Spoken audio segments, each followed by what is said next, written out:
하나님의 은혜와 평강이 오늘도 예배 드리는 성도들 위에, 또 가정 위에, 자녀들의 앞날 위에, 또 가정에서 예배하는 모든 성도들 위에, 가정 위에 임하기를 예수 이름으로 축원을 드립니다.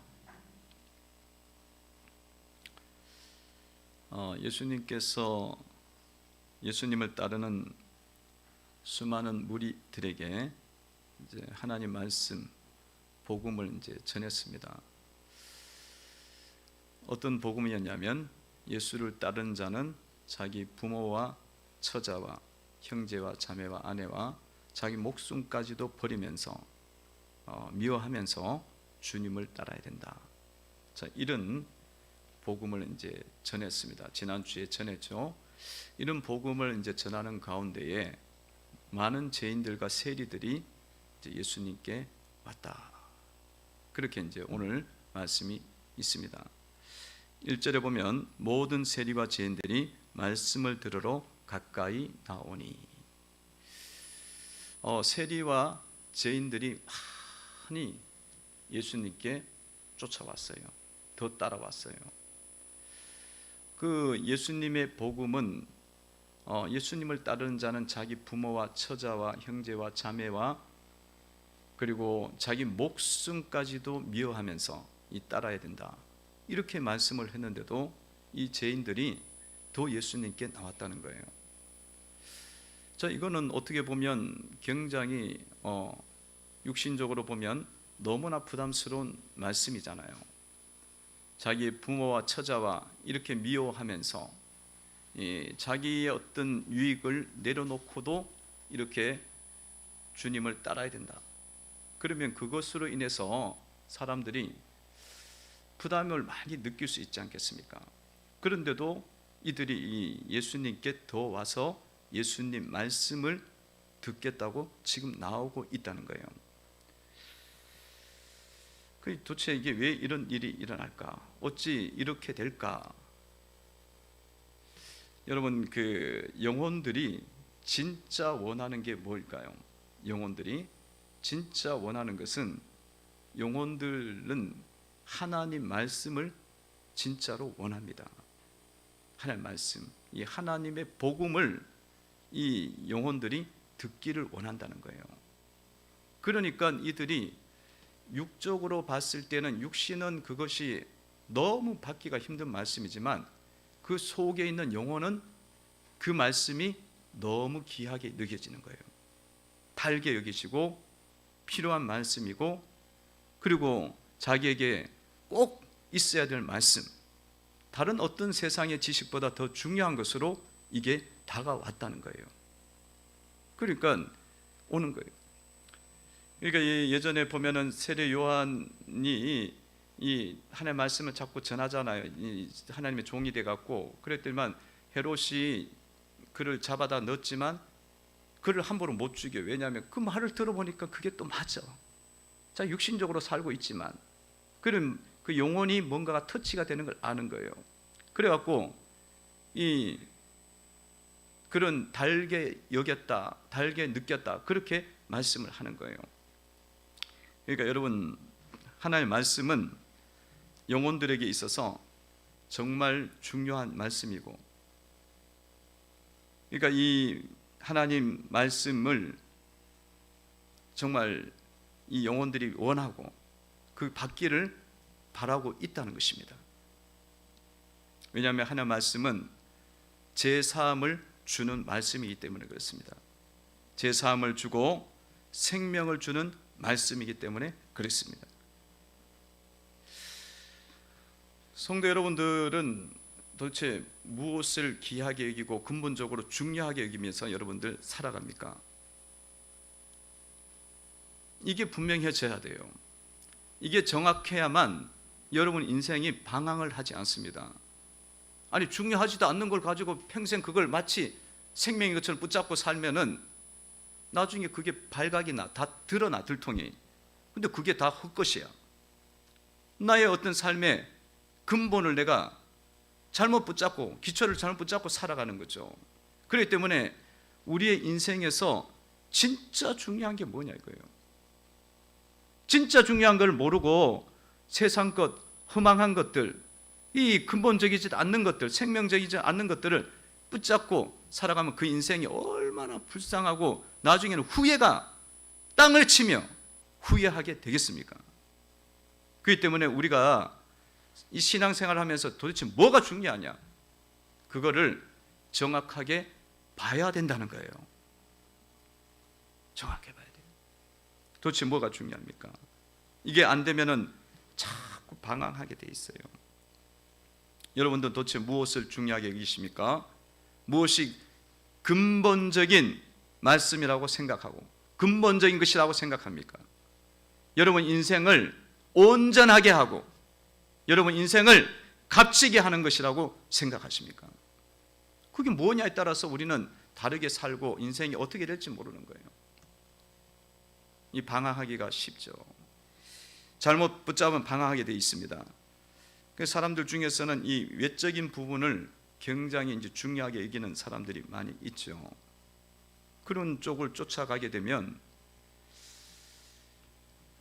그것만 계속 외모와 이 뷰티와 이런 아름다움과 외적인 아름다움과 이것만 추구하게 되는 거겠죠. 그것이 중요하다고 생각되면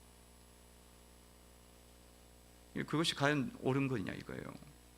그것이 과연 내 인생에 있어서 근본이 될 수가 있고 주님 앞에 섰을 때 그것이 값진 것이 될 수가 있냐, 이거 내놓을 수 있는 것이 되냐 물어봐야 된다는 거죠. 그 미국의 데미 무어라는 여자 배우가 이 외모에 엄청 배우니까 더 그랬겠죠. 그 신경을 썼습니다. 나이는 들어가고 그래갖고 이 성형 수술을 했는데 전신 성형 수술을 했어요. 그래 얼마가 들었냐 그랬더니 7억이 들었대. 7억이 뭐 요즘 돈도 아니니까 여러분들 그러나요? 별로 놀라지. 7억이 들었대. 7억. 근데 그 7억을 들여갖고는 얼굴이 막 팽팽해졌어.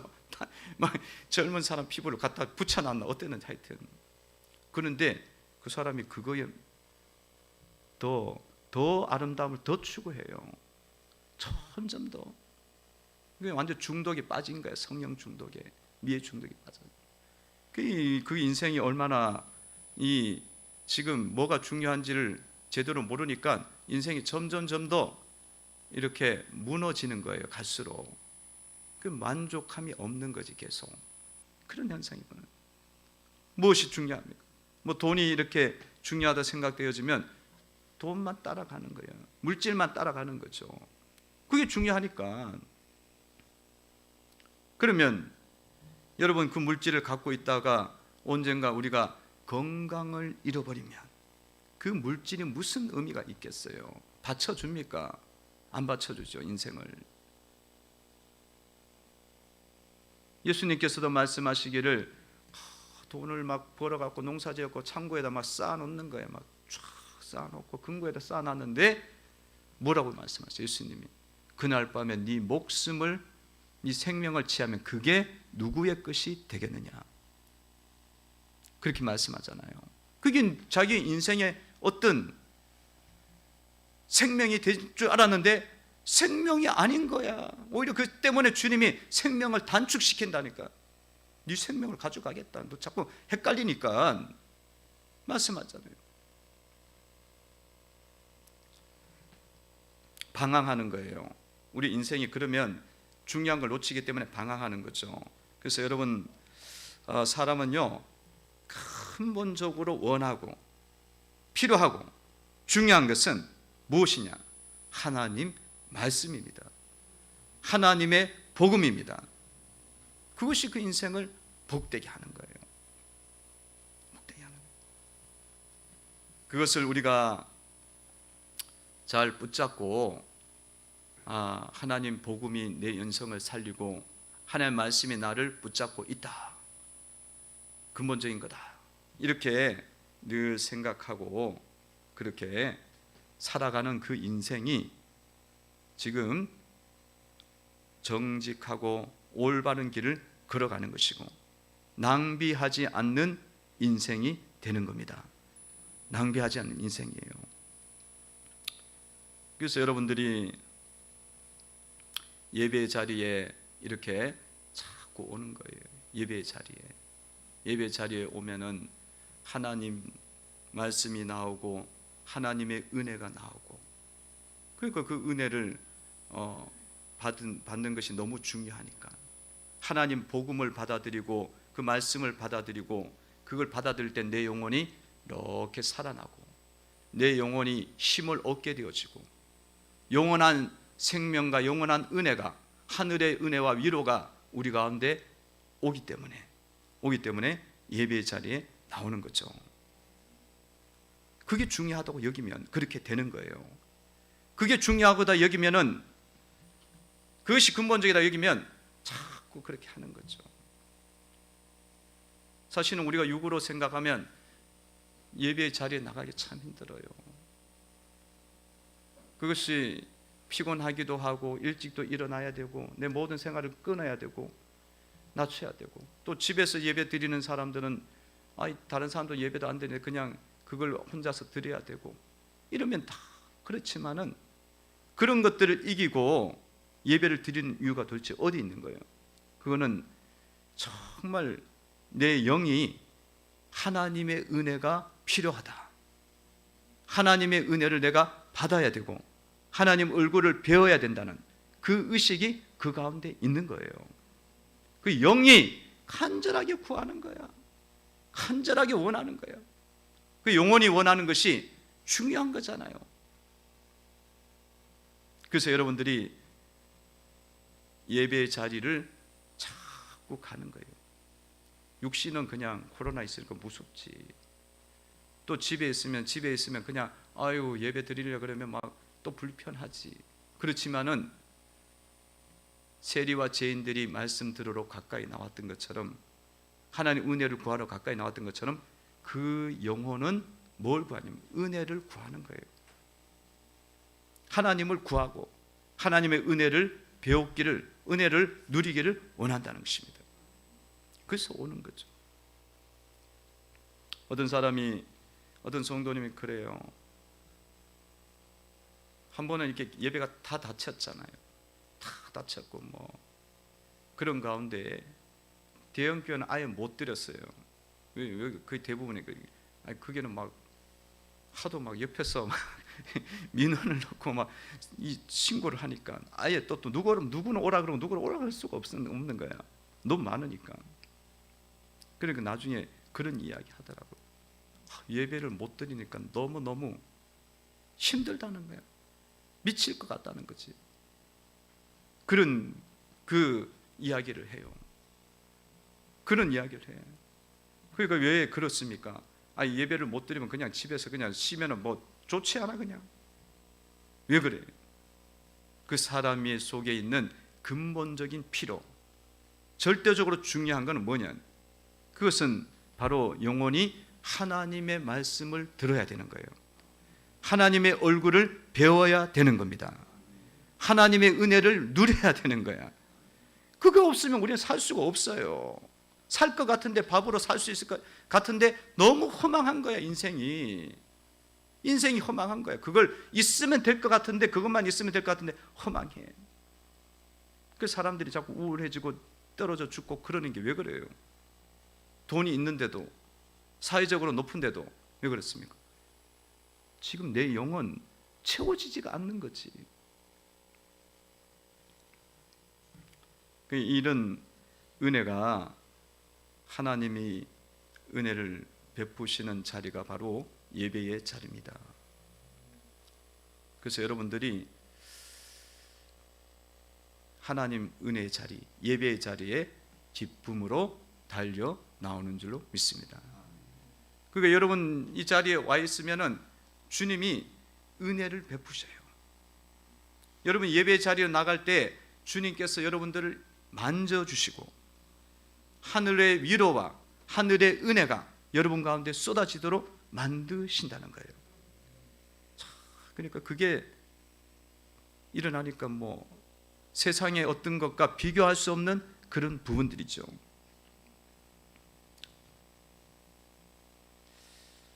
그래서 예수님께서 세리와 죄인들이 이렇게 가까이 나오니까 예수님이 그 세리와 죄인들을 다 맞이하시고 영접을 하십니다. 영접을 하고 같이 이제 식사들도 하고 그랬습니다. 교제를 나눴어요. 그랬더니만 바리새인들이 이 모습을 보고는 수군거리기 시작했어요. 수군거렸습니다. 수군거린다는 것은 불평했다는 거예요. 2절에 보면 읽어봅니다. 시작. 바리새인과 서기관들이 수군거려 이르되 이 사람이 죄인을 영접하고 음식을 같이 먹는다 하더라. 예수님께서 이렇게 죄인들을, 세리들을 불러들여 같이 식사하고 그러니까 바리새인들이 수군거려서 불평하고 기분이 나쁘다 이거예요. 원망하고 막 이렇게 막 이거를 막 계속 이야기하는 거예요. 기분 나쁘다고.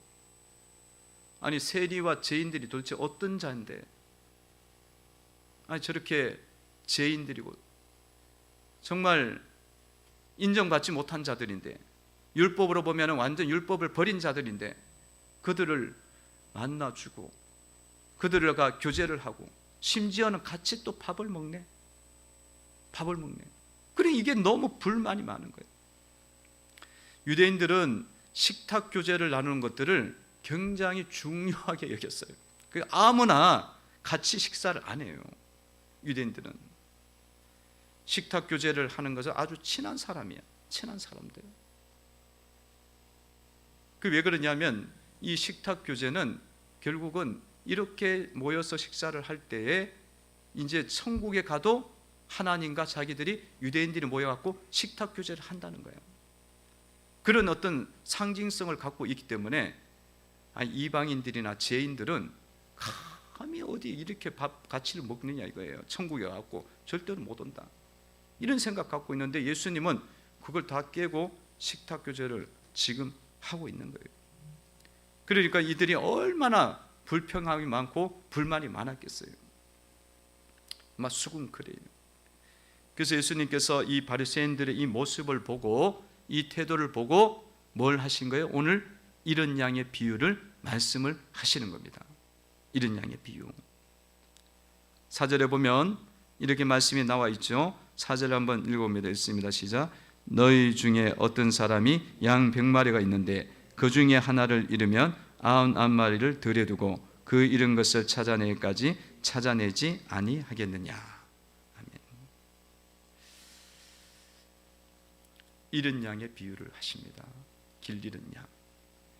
양이 100마리가 있는데 그 중에 한 마리가 길을 잃어버렸다는 거예요. 길을 잃어버렸어. 어디로 간지 모르는 거예요. 그러면 이 잃은 양은 어떤 것이겠습니까? 이 잃은 양은 지금 양이라는 존재 자체가 목자가 없으면 살 수가 없습니다. 목자가 없으면 살 수가 없어요. 그리고 양이라는 것은 혼자 다니면은 그냥 얼어 죽든지 굶어 죽든지, 또 추워, 그 밤에 되면은 추워져 갖고 얼어 죽든지 굶어 죽든지 짐승에게 찢겨 죽든지 이렇게 된단 말이에요.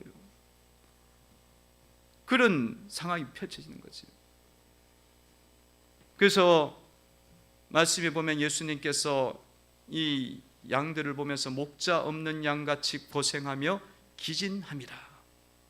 목자를 잃어버리면 고생하고 배고프고 상당한 어려움이 있다고 주님이 말씀하시지 않았습니까? 목자 없는 양같이 고생하며 기진하며. 예수님께서는 이런 양을 통해 갖고 주님이 이런 양을 바라보는 그런 모습, 태도를 지금 예수님 말씀하신 거예요. 예수님은 이 자들을 바라보면서 주님께서는 그들이 지금 굉장히 힘들어하고 있다. 그들의 아픔을 보았고, 그들의 위험함을 보았고, 그들의 이 죽을 수도 있는 그런 문제들을 갖고 있다고, 그걸 주님은 보셨던 거예요. 주님은 그걸 보셨어요.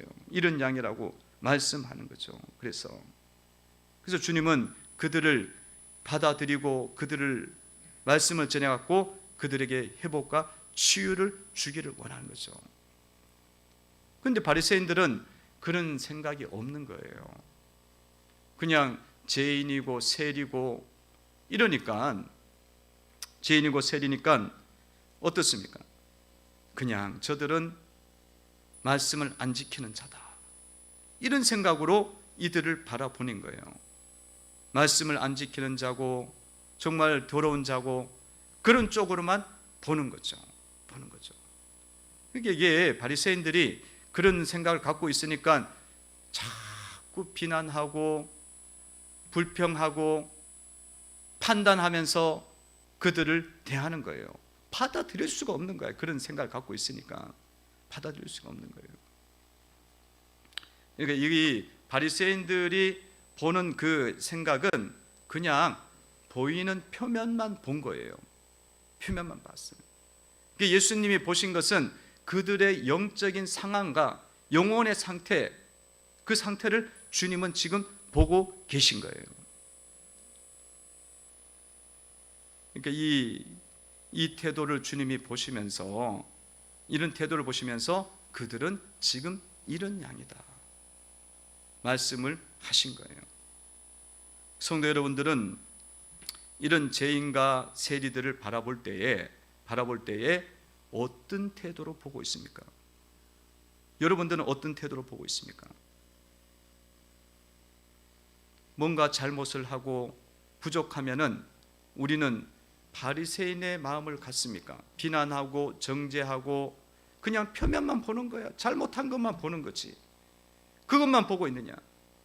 아니면 주님의 마음을 품고 우리가 그들의 아픔과 그들의 상처와 그들의 위험성을 같이 보고 있느냐 이거예요. 이게 보는 태도에 따라서 완전히, 보는 관점에 따라서 완전히 이 대상에 대해서 잘못된 판단을 하고 생각을 하게 되어 있는 거예요. 여러분들이 올바른 태도, 주님의 마음을 품고 영혼들을 바라봐야 되리라 믿습니다. 집안 식구들에게, 사람들에게 예수를 믿어 천국 가자, 믿음의 가정을 이루고 경건한 가정을 이루고 복음의 가정을 이루자, 그러면 어떻게 해요? 사람들이 안 믿는 사람이랑 뭐 대충 믿는 사람이랑 뭐 어떻게 하게 합니까? 그냥 오히려 막 요즘 코로나 있어갖고 다도 막 교회 그렇게 이야기했기 때문에 교회를 막 대적해, 오히려 비난하고 대적해요. 뭐 그런 사람도 있고, 뭐 그 대적은 안 하더라도 그냥 잘 됐다, 이제 예수님 적당히 이제 믿고 있었는데 이게 그냥 주님 떠나든지 멀리 가지 뭐 이렇게 하면서 아예 이제 오지도 않고 예배도 안 드리고 뭐 그렇게 예배는 뭐 그냥 다 안 드리고 그냥 집에 있는 경우도 있죠. 그런 것들을 볼 때마다 여러분들은 어떤 생각이 들어요? 여러분 속에 이 사람들이 길 잃은 양이다, 주님이 바라보시는 것처럼 그들이 지금 굉장히 고생하고 기진하고 있고 어려움에 처해져 있구나, 이것으로 바라봅니까? 아니면은 그래 한번 그렇게 한번 해봐, 언젠가 하나님께서 너에게 큰 어려움을 줄 거다, 정죄하고 비난하고 원망하면서 바라보고 있습니까? 여러분, 아니면은 그냥 멍하게 있는 거지. 그래 네 말도 맞는 것 같으네 그러면서 아무 소리도 못해. 그냥 어떻게 보면 영적으로 보면 바보지, 바보 같은 행동을 아니고 멍한 거예요. 뭐가 뭔지 모르니까 그 말도 맞는 것 같고 이 말도 맞는 것 같고 그렇게 있습니까?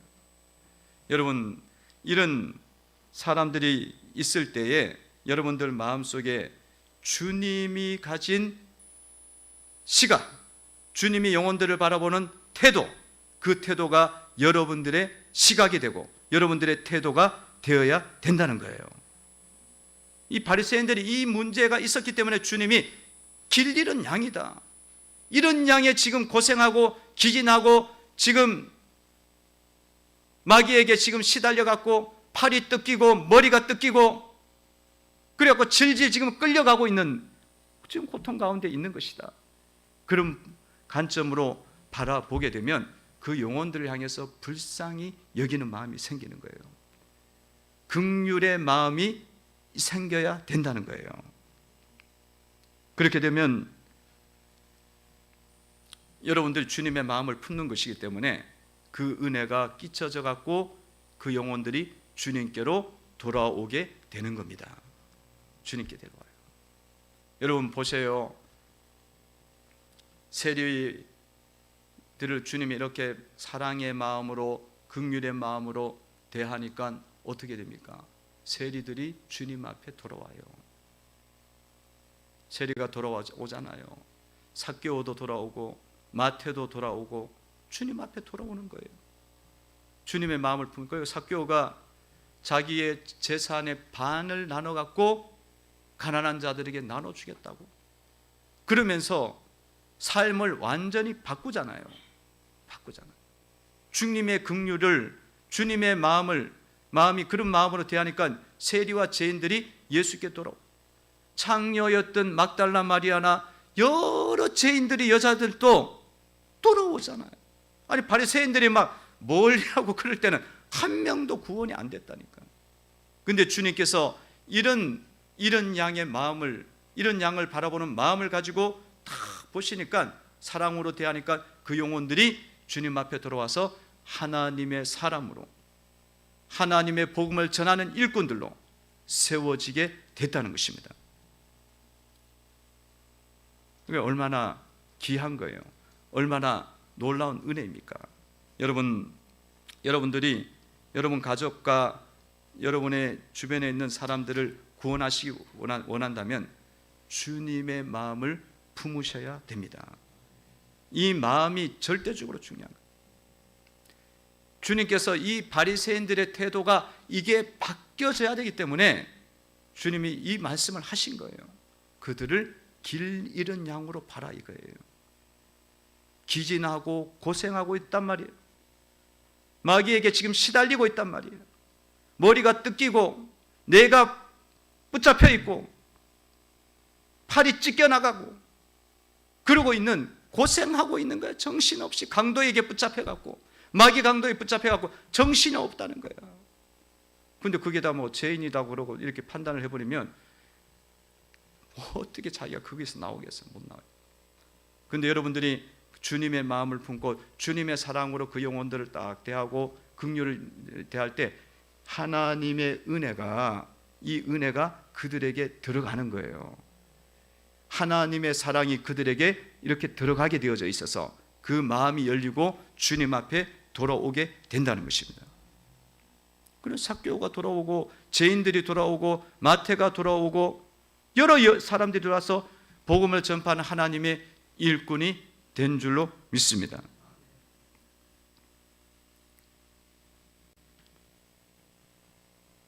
그래서 이제 이 비유가 이제 계속 진행되는 가운데에 목자가 뒤늦게 이제 이런 양을 발견하게 되죠.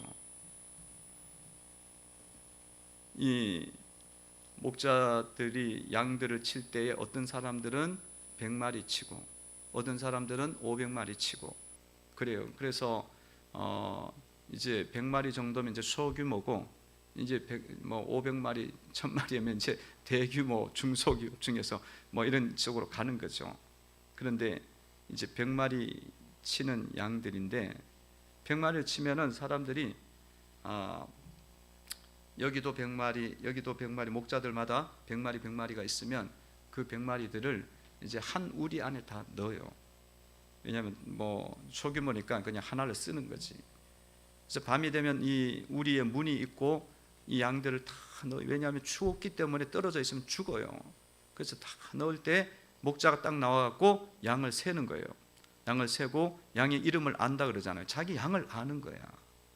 그래갖고 다 드리는데 99마리까지 딱 들어왔는데 한 마리가 없는 거야. 그때서야 이게 발견이 된 거죠. 그때 발견이 된 거예요. 그러니까 이 유대인들의 입장에서는 이 목자적인 이런 양의 비유는 그냥 이게 말씀이 될 때 그들은 너무나 잘 알아요. 왜냐하면 그 상황이 그러니까, 그 삶이 그러니까. 근데 우리는 이제 이 목자의 뭐 삶을 사는 것도 아니니까, 목양을 하고 있는 것이 아니니까, 목축을 하는 것이 아니니까 잘 모르지만 그들은 바로 들어오는 거예요. 근데 한 마리가 없다는 거죠. 그래서 그 한 마리를 목자가 다른 목자들에게 그 우리를 맡기고 나가서 이제 찾아오는 거예요. 찾아내게 찾아갖고 어떻게 합니까? 집에 와서는 잔치를 벌인다는 거예요. 잔치를. 6절에 보면 이렇게 나와 있죠. 읽어봅니다. 시작. 집에 오서 그 이웃을 불러 모으고 말하되 나와 함께 즐기자. 나의 이런 양을 찾아내었노라 하리라. 아멘. 그래서 목자가 그 한 마리 찾아왔어. 결코 찾아와서는 잔치를 벌려요. 벗들도 부르고 이웃들도 부르고 많은 사람 불러갖고 막 잔치를 벌였다는 거예요. 아니 양 한 마리 찾아와갖고 잔치를 벌이면 양 몇 마리가 나가게 생겼어. 경제적 가치로 보면은 이거는 손해인 거예요. 실용적인 가치로 보면 이거는 이상한 거잖아요. 그러니까 이게 이렇게 잔치를 벌이고 좋아했다 이렇게 말을 하고 있잖아요. 기뻐하고 있다. 이게 뭡니까? 이것은 주님께서 이 한 영혼이 주님 앞에 돌아오는 것, 그것에 대한 중요성, 그것에 대한 가치를 굉장히 높이 보고 있다는 거죠. 굉장히 그걸 귀하게 여기는 거예요. 그래서 너무너무 즐거워하고 잔치를 벌릴 정도도 기뻐하신다는 겁니다. 7절에 보면은 그렇게 나와 있죠. 내가 너에게 이르노니 이와 같이 죄인 한 사람이 회개하면 하늘에서는 회개할 것이 없는 의인 99으로 말미암아 기뻐하는 것보다 더하리라. 그러니까 주님이 너무 기쁘다는 거예요. 한 영혼이 구원받게 되고 한 영혼이 회개하게 되고 그럴 때 주님이 엄청 기뻐하는 거예요. 주님의 기쁨이라는 거죠. 여러분 사실은 말이 됩니까? 의인 99마리 영혼이 귀하지 한 마리가 돌아온 게 그게 더 가치로 보면 낫겠어요. 그럼에도 불구하고 이렇게 비유를 드시는 것은 뭘 이야기하고 싶은 거예요? 한 영혼이 주님 보실 때에는 너무나 귀하다는 거죠. 너무나 가치가 있다는 거예요. 여러분들도 2021년도에는 여러분의 가족들 영혼들이 죽게 돌아오도록 기도하시고 그 영혼을 여러분들 살리시기를 바랍니다. 주님이 그 영혼들을 너무너무 가치 있게 여기고 그 한 영혼이 회개하고 돌아올 때에 주님은 너무 기뻐하신다는 거죠. 그러니까 여러분 이 영혼들을 위해서 자꾸 기도하시고 긍휼의 마음을 품고 계속적으로 나아가게 되어지면 주님이 그 기도를 들으시고 그 영혼을 반드시 구원하시고 하나님께로 이끌어 낼 줄로 믿습니다. 왜? 주님은 영혼이 돌아오기를 원하시거든. 영혼이 세상길 버리고 마귀를 이기고 주님 앞에 돌아오기를 원하시는데 그 기도를 우리가 간절하게 하면은 정말 하나님 앞에 온전하게 올리면 하나님 그 기도를 안 들어주실 리가 없어요. 그래서 2021년도에는 여러분 가정이 다 구원받고 은혜 받는 경건한 가정, 믿음의 가정이 될 줄로 믿습니다. 흔들리지 말라 이거예요. 믿음을 갖고 나가셔요. 하나님 기뻐하시는 기도니까. 하나님 기뻐하시는 기도. 이렇게 다른 사람의 영혼들의 구원을 위해서 자꾸 기도하시는 하나님 기뻐하시는 기도예요. 다른 성도들의 이름을 불러가면서 기도하고 멀리 떠난 사람들의 이름을 불러가면서 기도하고 하나님이 기뻐하시는 기도니까 하나님께서 반드시 이루어 주십니다. 큰 믿음으로 기도하셔요. 그리고 여러분 다른 사람 영혼도 중요하지만 여러분 영혼도 소중하게 여기시기 바랍니다. 여러분 영혼을 위해서 기도하세요. 믿음이 떨어지고 있고 기도 생활이 잘 되지 않고 있고 그러면 여러분 영혼이 지금 상태가 건강하지가 않는 거죠. 믿음이 지금 건강하지가 않는 상태입니다. 이 주님께서 내 영혼이 내 믿음이 건강하고 살아있고 성령 충만하기를 원하시는 거예요. 주님은 여러분들이 말씀과 진리 가운데서 날마다 걸어가는 걸 볼 때마다 주님은 너무 기뻐하시는 거예요. 그래서 여러분들 속에 있는 어둠을 버리고 악한 것을 버리고 하나씩 벗겨낼 때마다 하늘에서 주님께서 보시고는 여러분들을 향해서 너무 잘했다, 너무 귀한 일을 했다 하면서 박수를 치시고 천국에서 천사들과 함께 천사들이 찬양을 올려드려요. 잔치를 벌리는다는 겁니다. 할렐루야. 잔치를 벌려 너무 기뻐하셔갖고 잔치를 벌려. 하나씩 하나씩 여러분들이 회개하면서 나갈 때마다 주님이 즐거워하십니다. 여러분 속에 있는 죄들이 있잖아요. 죄들을 하나씩 내가 벗겨내고 그거를 이렇게 끊어내고 기도할 때마다 여러분 영혼이 어때요? 즐겁죠. 내 영혼이 살아나는 거예요. 내 심령이 살아나는 겁니다. 근데 그 기쁨이 왜 그렇게 또 기쁘냐 하면, 즐거우냐면 하늘에서 주님이 기뻐하시는 거예요. 성령님이 막 내 속에서 막 너무 기뻐하시는 거예요. 즐거워하시기 때문에 그 기쁨이 말할 수가 없는 거야. 그래서 찬송가에도 있는 것처럼 내 영혼의 그 깊은 데서 말강가락이 울려나네. 평화 평화로다. 그러면서 막 이 평화의 찬송이 올라오는 거죠. 그래서 여러분 영혼을 소중하게 여기시고 여러분의 믿음이 떨어지지 않도록 날마다 깨어 있어야 되는 줄로 믿습니다. 깨어 있어요. 여러분 속에 건강한지 안 건강한지 알려면, 영적으로 건강한지 안 한지 알려면 여러분 속에 은혜 의식이 있으면 건강한 거예요. 은혜 의식이 없으면 여러분 영혼이 지금 사실은 믿음이 지금 병들어가고 있는 겁니다. 그래서 이 복음성가에도 보면 은혜 아니면 살아갈 수가 없네. 호흡마저도 다 주의 끝이니. 그런 찬양이 있지 않습니까? 은혜 아니면 살아갈 수가 없네. 호흡마저도 다 주의 끝이니.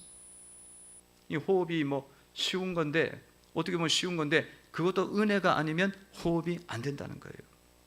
그러면 그런 의식이 있다는 자는 그 사람은 건강한 거예요. 영적으로 건강한 거예요. 여러분 그게 다 은혜다 이렇게 생각이 됩니까?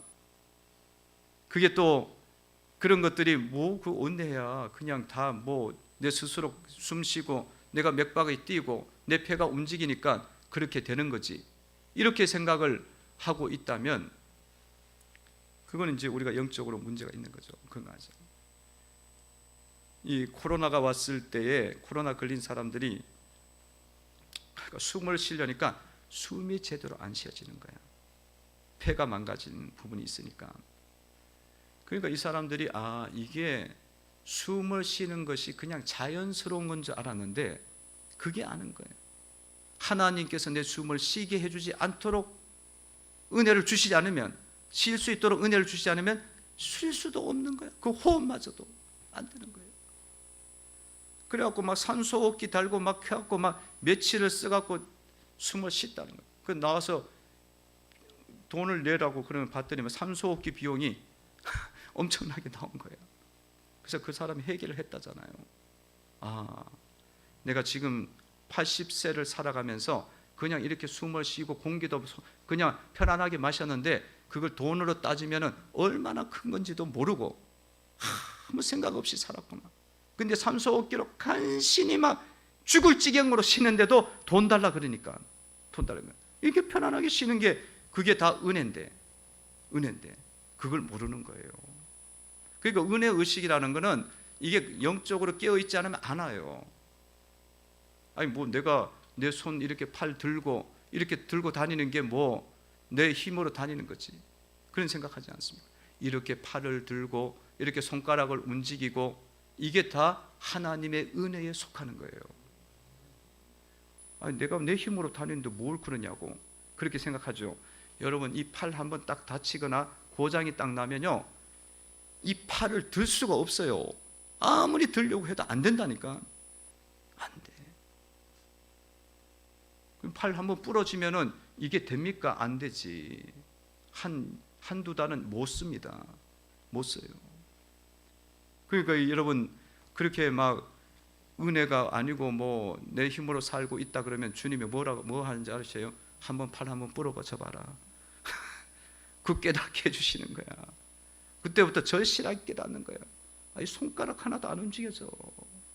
이 팔을 다치고 손가락 하나 못 움직인다니까. 절실하게 깨닫는 거죠. 그래서 여러분들 속에 이런 모든 것들이 하나님의 은혜이구나. 이 은혜 의식이 여러분 가운데 있어야 될 줄로 믿습니다. 그럼 여러분 영혼이 살아있는 거예요. 근데 이게 없어. 그러면 여러분, 이거는 지금 내 영혼이 지금 형편없다는 거야. 형편없이 지금 가고 있다는 거죠. 그래서 여러분 속에 이런 부분들이 회복되도록, 그런 부분이 있는 사람들은 지금 와서 주님 앞에 엎드려서 계속 기도해야 돼요. 하나님 앞에 구해야 돼.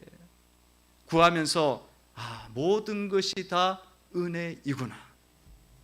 하나님의 도우심 속에 내가 인생을 살아가고 있구나. 그것이 막 다가와야 돼. 다가오면 여러분 영혼이 살아있는 거예요. 그러면 하나님도 너무 기뻐하시는 거예요. 기뻐하시는 거예요. 그렇게 기뻐하시면 여러분 삶에도 자꾸 하나님 복을 주시고 가족 구원과 영혼 구원의 역사들이 자동적으로 일어나도록 인도해 주십니다. 영혼이 잘된 같이 범사가 잘되고 강건케 됩니다. 여러분의 영혼이 살아나야 돼요. 여러분의 영혼이, 여러분의 믿음이 살아 있어야 돼요. 그것이 이루어져야만 여러분의 삶의 모든 부분들이 다 은혜롭게 진행이 되었죠. 그리고 여러분들이 이 깨어서 기도하는 게 얼마나 중요해요. 깨어서 기도해요. 이런 부분이 여러분들 속에 아직도 안 돼 있으면 우리가 주님을 기쁘게 하고 살고 있는 게 아니에요. 믿음이 형편없는데 뭘 주님을 기쁘게 해요. 그냥 우리가 이걸 알고 은혜입니다, 내가 은혜 아니라고 느꼈던 것도 다 회개합니다. 그럴 때마다 주님이 하늘에서 잔치를 벌려 성령님이 너무 좋아하시는, 기뻐하셔요. 이것이 여러분 속에 이루어지려면 지금 코로나이기 때문에 신앙이 막 침체하고서 저조하고 있어요. 주님의 전에 나와서 간절하게 부르짖어 기도하셔야 돼. 부르짖어 기도하고 주님 앞에 내 죄를 회개하고 막 열심히 하시면 주님께서 여러분들을 만져주시고 여러분 영혼들을 세워주시고 회복시켜주시는 이 부흥의 역사들을, 심령의 부흥의 역사들을 여러분 가운데 주시리라 믿습니다. 싸워야 된다. 이게. 그래갖고 여러분 코로나 중에 있지만은 이 코로나로 인해서 여러분 가정이 오히려 구원받고 주님께로 돌아오는 역사가 일어날 줄로 믿습니다. 이게 상황과 환경에 의해서 무너지는 게 아니에요. 이게 하나님의 은혜만 우리 가운데 있으면 되는 거야. 하나님의 능력만 우리 가운데 오면 이런 상황과 환경에 의해서 여러분의 가정이 진행되는 게 아니에요. 여러분의 자녀의 인생이 형통해지는 게 아니야. 하나님의 은혜가 있어야 모든 게 다 열리는 거예요. 모든 게 열려. 자연스럽게 열려요. 자연스럽게. 여러분 영혼을 깨우시기를 바랍니다. 여러분의 믿음을 깨우시기 바랍니다. 주님이 그 한 영을 얼마나 중요한지 몰라요. 그 믿음이 돌아오는 거를. 그러니까 이 비유를 드시는 거야. 반드시 찾아와서 살리는 거잖아요. 그렇게 귀하게 여기고 의인 99마리 사람보다 낫다고 지금 말씀하잖아요. 그 정도로 귀하다는 거예요. 여러분 영적인 상황을 지키는 게 그 정도로 중요하다는 거예요. 그래서 여러분 환경과 상황에 의해서 여러분 인생이 펼쳐지는 거 아닙니다. 주님의 마음에 의해서 여러분 인생이 세워지기도 하고 펼쳐지기도 하고 접히기도 하고 묶이기도 하는 거예요. 주님의 은혜가 있고 주님이 기뻐하는 신앙이 되셔야 되는 줄로 믿습니다. 주님이 기뻐하실 신앙이 되셔요. 그것만 만드시면 돼요. 그거 만드시면은 이런 어려움 속에서도 교회는 부흥이 돼요. 이런 어려움 속에서도 여러분의 경제도 주님이 붙잡아 주셔. 여러분의 자녀의 앞날도 주님이 선한 길로 열어주셔. 주님의 마음이거든. 주님의 마음이 중요한 거예요. 주님이 내가 복 주기를 원하는 자, 복을 주신다니까. 반드시 내가 너에게 은혜를 주고 복 주겠다고 하잖아요. 그러면 주님의 마음에 들게 우리가 영혼을 세워가면 주님 반드시 이 자는 되는 거야. 이 사업은 주님이 주시는 거예요. 그래서 주님의 마음에 드는 게 중요한 거예요. 그래서 여러분 상황과 환경과 코로나가 있고 뭐 어쩌고 저쩌고 뭐 어떻고 저떻고 그거요 다 주님 앞에는 아무것도 아니에요. 주님은 모든 것 지고 계시는 분이에요. 그분을 여러분 붙잡으시고 인생을 살아가시고 2021년도를 믿음의 삶으로 나아가야 되는 줄로 믿습니다. 내가 공부 열심히 한다고 풀어주는 게 아니에요. 주님 마음에 들어야 돼. 주님이 하고 싶고 복 주고 싶어야 되는 거예요. 할렐루야. 여러분 자녀가 잘 되고 싶으면 주님 마음에 들어야 돼. 내가 마음에 들어야 되고 그 마음이 내 자녀에게 옮겨져야 되는 거예요. 그러면 주님이 네가 뭐 어떻게 살든지 주님이 깨끗하게 만들라고 세우신다니까. 주님 그 말씀하시는 거예요. 네 영혼을 세워라. 네 영혼이 회개해라. 네 영혼이 하나님이 주시기에 복 주시기에 올바른 마음이 되라. 그런 부분을 여러분들 2021년도에 세우셔서 영광 올리시기를 바랍니다. 기도드리겠습니다.